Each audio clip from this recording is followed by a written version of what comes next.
क्यों नहीं गिराए हम जान रहे हैं। जो अड़चन हुई है वो हम हटाते, इसलिए एक तिनका लेकर के और जो वो टोटी थी लोटे की उसमें से डाल दिया तिनका। बोले कचरा आ गया है इसमें। उसमें क्या हुआ था, शुक्राचार्य जी छोटा सा रूप बना करके उस लोटे में टोटी में घुस गए थे कि मैं पानी नहीं निकलने दूंगा। इसलिए शुक्राचार्य का सिर आगे को था और जब भगवान ने तिनका डाला तो शुक्राचार्य की दाहिनी आंख उस तिनके से चली गई। सजनों निकल करके भागे, जल गिरा, राजा बलि का संकल्प और प्राप्त किया 3 कदम पृथ्वी का। और शुक्राचार्य जी दान देने वाले को रोकने वाले के कारण काने हो गए। इसलिए सज्जनों ध्यान रखना चाहिए, अगर कोई दान कर रहा हो तो तुम मत रोकना, नहीं तो गड़बड़ी होगी। अरे भाई कोई दे रहा है उसे देने दो, तुम क्यों रोक रहे हो? इसलिए तुम रोकना नहीं। क्या बात है, बोलिए वामन भगवान की जय। ये बलि के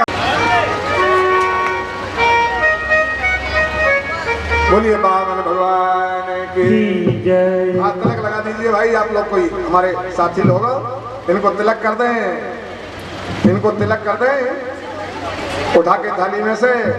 हाँ तिलक लगा दें। हाँ तिलक लगता है, तिलक यहाँ यहाँ। हाँ दक्षिणा मांगने के लिए आए थे उस समय की ये झांकी है।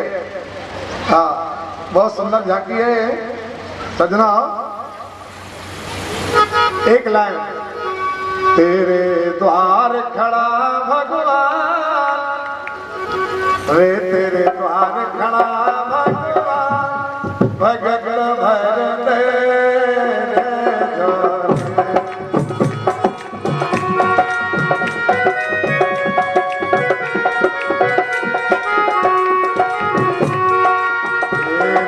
द्वार खड़ा भगवान, भगत भर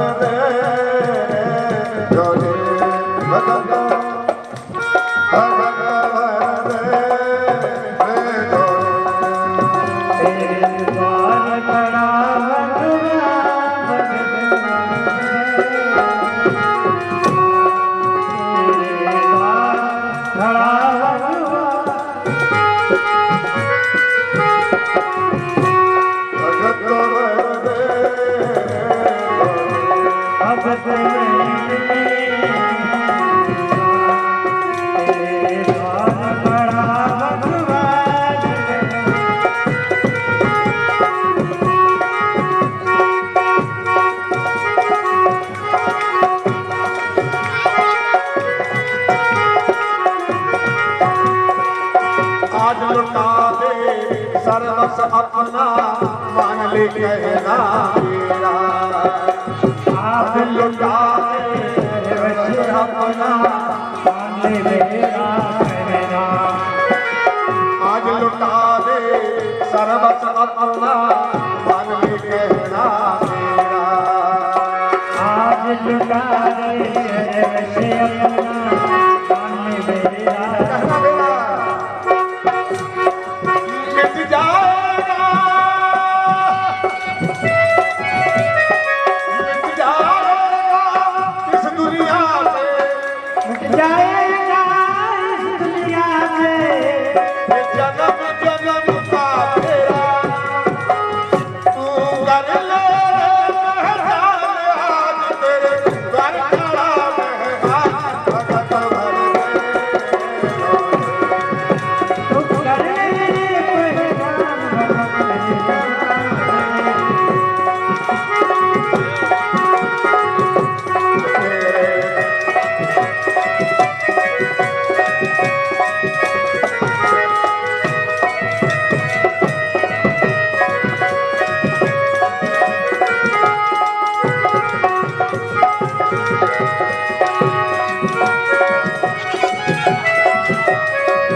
बलि के द्वार पर और भगवान वामन का रूप धारण करके दक्षिणा मांगने को गए।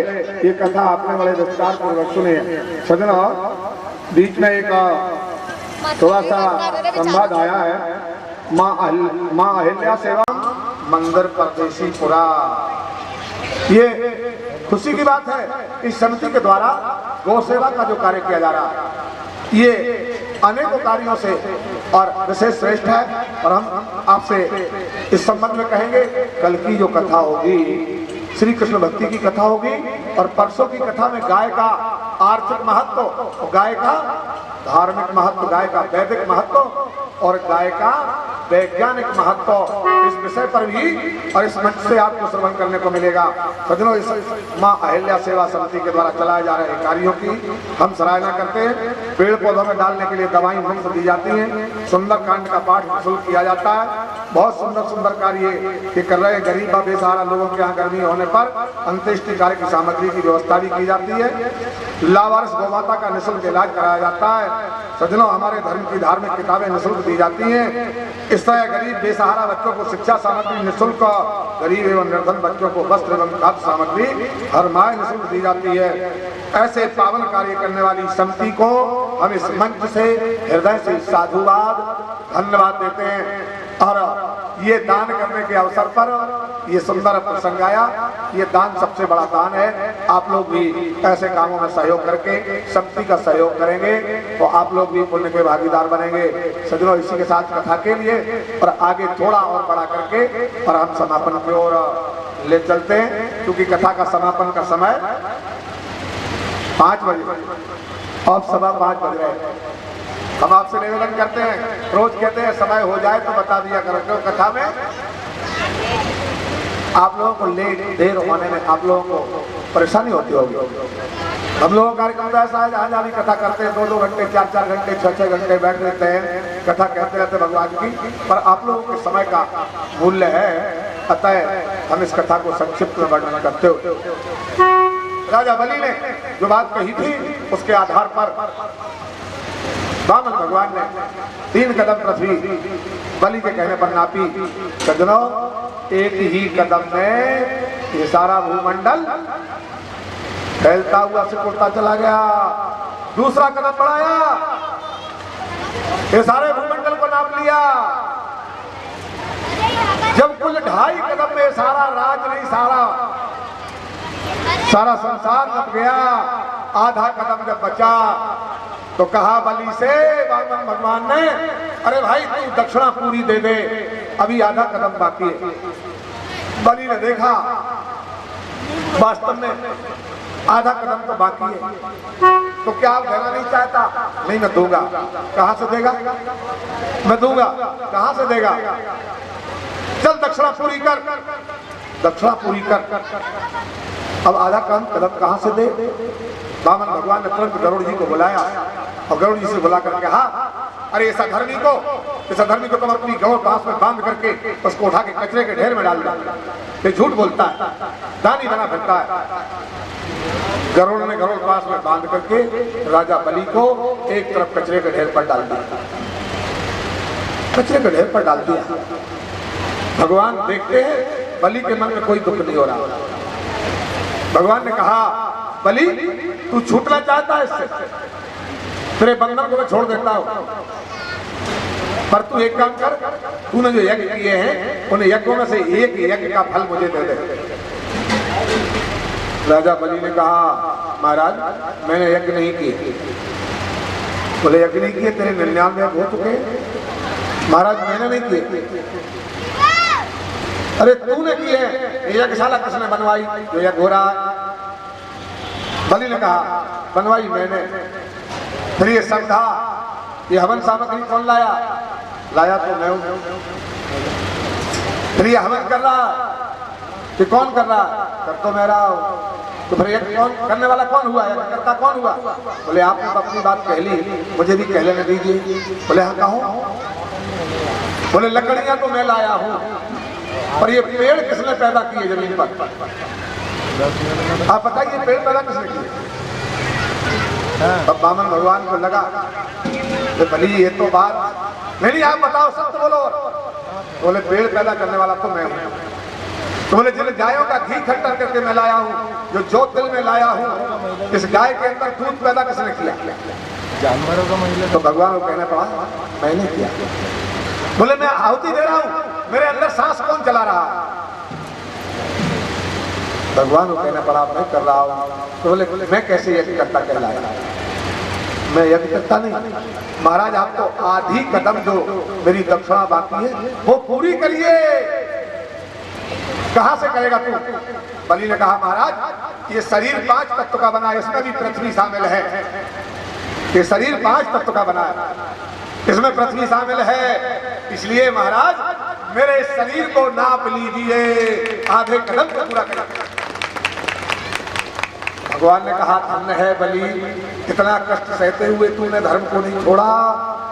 बंधन खुलवाते हैं और आधा कदम नापने के लिए बलि की पीठ पर अपना चरण रखते हैं। जिन चरणों के लिए ब्रह्मा शंकर योगी यति जपी तपी तरसते हैं, जिन चरणों की धूल को, वो चरण भगवान ने बलि की पीठ पर रख दिया और 3 कदम दक्षिणा पूरी हुई। और भगवान कहने लगे बलि अब तुम मुझसे जो चाहो वो मांग लो, तुझ जैसा दानी मैंने दुनिया में नहीं देखा। बलि ने कहा महाराज हमारे परिवार में एक नियम है। बोले क्या? बोले हम दुनिया में मांगेंगे पर मांगनों से नहीं मांगेंगे, जो स्वयं मांगने हैं उस मांगने वालों से हम क्या मांगे? भगवान ने कहा मुझे भिखारी बना दिया है। चल कोई बात नहीं बलि, फिर भी कह दे, कुछ तो कह दे। बलि ने कहा मैं नहीं मांगना चाहता हूं। अगर आप चाहते हो कि मेरी इच्छा क्या है, तो जैसे आप मुझे इस समय दिख रहे हो, मैं जहां भी रहूं, मुझे आप जहां भी भेजो, मैं जहां रहूं हर समय आपको मेरे सामने खड़े देखना चाहिए, आपके दर्शन हो। अगर मैं सो करके भी उठूं तो मुझे आपका दर्शन होना चाहिए। सज्जनों गए थे ठगने को और उल्टे ठगी में पड़ गए, और बामन भगवान ने वरदान दिया और राजा बलि को देवलोक से हटा करके पाताल को भेजा। और पाताल में भी बलि के द्वार पर भगवान को खड़े रहना पड़ा, क्योंकि ये हर समय सो रहा है, कब जाग जाए। तब मैं अगर नहीं दिखूं तो मेरा वरदान फेल होता है, इसलिए वर्षों तक बलि के पहरे पर द्वार पर खड़े रहे। सज्जनों कभी कभी पति देव भूल कर देते हैं तो पत्नियां बचाती हैं, ये देवियां बचा लेती हैं।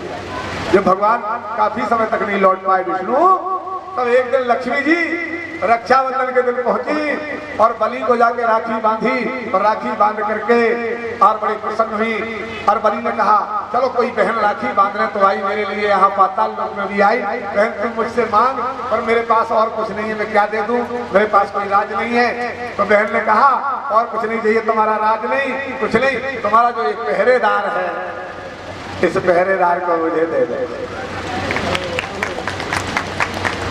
सज्जनों बलि के लिए भगवान ने वरदान दिया और बलि के दरबार से मुक्त कराने में लक्ष्मी जी आगे आई। तब कहीं भगवान का बंधन खुला और वापिस आए।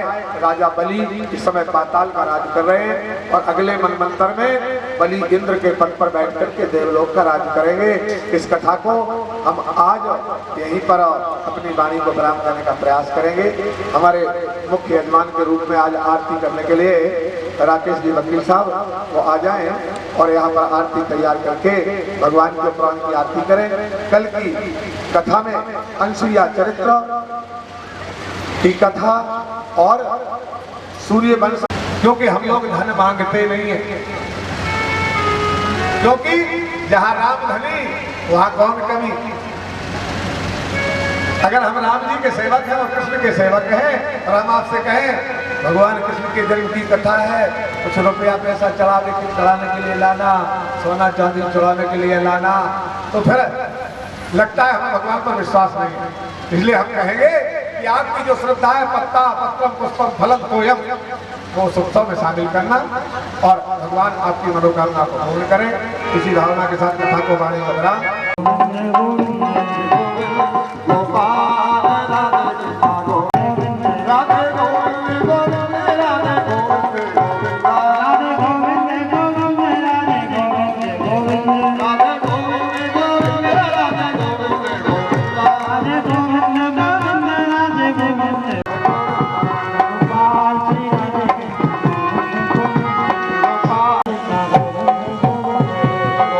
भगवान की आरती तैयार है और हमें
महादेवाय धीमहि तन्नो रुद्रः प्रचोदयात्। ओम नमो स्तुवन्ताय सातपादाचार्य पुष्पांजलि स्वर्ग मया दत्तागा ओम पुष्पांजलि समर्पयामि। बोलिए भागवत महापुराण की बोलिए राजा रामचंद्र की बोलिए शंकर भगवान की बोलो जगदम्बा मैया की बोलो वीरभद्र की बोलो